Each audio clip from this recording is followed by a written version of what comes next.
नमस्कार दोस्तों, एस्ट्रो गुरु चैनल में आप सभी का स्वागत है। दोस्तों, आज हम बात करेंगे 9 फरवरी 2021 को पड़ने वाले भौम प्रदोष व्रत की। इस वीडियो को अंत तक जरूर देखिएगा क्योंकि इसमें हम आपको भौम प्रदोष का महत्व बताएंगे और व्रत की कथा भी सुनाएंगे। लेकिन शुरू करने से पहले एक रिक्वेस्ट, अगर अभी तक आपने हमारे चैनल को सब्सक्राइब नहीं किया है तो इसे सब्सक्राइब करें और बेल आइकन जरूर प्रेस करें ताकि हमारे हर नए वीडियो की जानकारी आपको मिलनी शुरू हो जाए।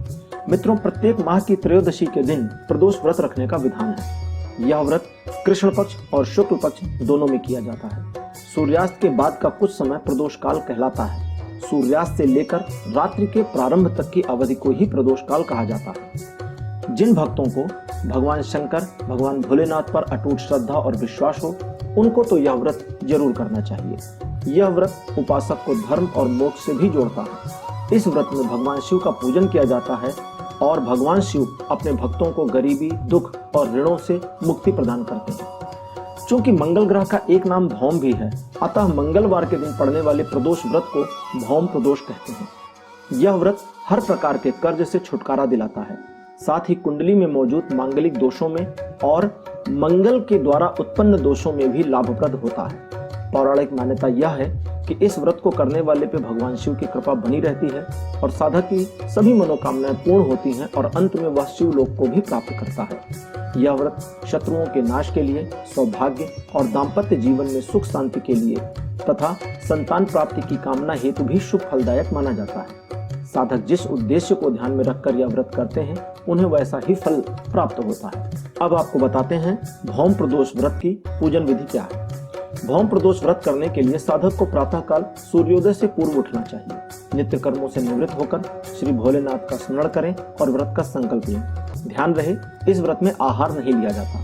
पूरे दिन उपवास रखने के बाद सूर्यास्त से 1 घंटा पहले स्नान आदि करके श्वेत वस्त्र धारण करें। उत्तर पूर्व दिशा की ओर मुख करके पूजन करने के शुभ फल प्राप्त होते हैं। पूजन स्थल को गंगा जल से शुद्ध करने के बाद किसी साफ आसन को बिछा लें। आसन कुशा का हो या श्वेत वस्त्र का हो, इसका जरूर ध्यान रखें। एक चौकी पर भगवान शिव का चित्र जिसमें वे माता पार्वती के साथ हो स्थापित करें। साथ में एक चित्र हनुमान जी का भी ले लें। फिर आसन पर बैठ जाएं। ओम नमः शिवाय मंत्र का कम से कम 108 बार जप करें। यदि आपके पास व्यवस्था हो तो इसका हवन भी करें। इसके पश्चात हनुमान चालीसा का पाठ करें। बजरंगबली के लिए बूंदी के लड्डुओं का भोग लगाना ना भूलें।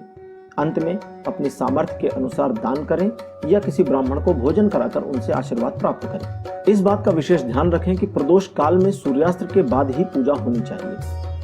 आइए अब आपको सुनाते हैं भौम प्रदोष की व्रत कथा। कथा के अनुसार एक गांव में एक ब्राह्मणी अपने पुत्र के साथ रहती थी। ब्राह्मणी बेहद गरीब थी। उसके पति की मृत्यु पहले ही हो चुकी थी। ब्राह्मणी शिव जी की भक्त थी। उनकी पूजा इत्यादि वह करती रहती थी। वह अपने बेटे के साथ रोजाना भीख मांगती थी। एक दिन जब वह अपने पुत्र के साथ घर लौट रही थी, रास्ते में उसे एक घायल राजकुमार मिला। उस राजकुमार के पिता पर पड़ोसी राज्य ने आक्रमण किया था। उसके पिता की हत्या कर दी थी, राज्य भी हड़प लिया था और इसी वजह से वह राजकुमार इधर उधर भटक रहा था। कई दिनों से भटकने के कारण उसकी अवस्था खराब हो गई थी और वह बीमार भी हो गया था। ब्राह्मणी ने उसकी हालत देखी और उसे अपने घर ले आई। उसने उसकी खूब सेवा करी। जब वह ठीक हो गया तो ब्राह्मणी दोनों बालकों को लेकर के देव मंदिर में गई, जहां उसकी भेंट महर्षि शांडिल्य से हुई। महर्षि शांडिल्य ने ब्राह्मणी को उस राजकुमार के बारे में बताया।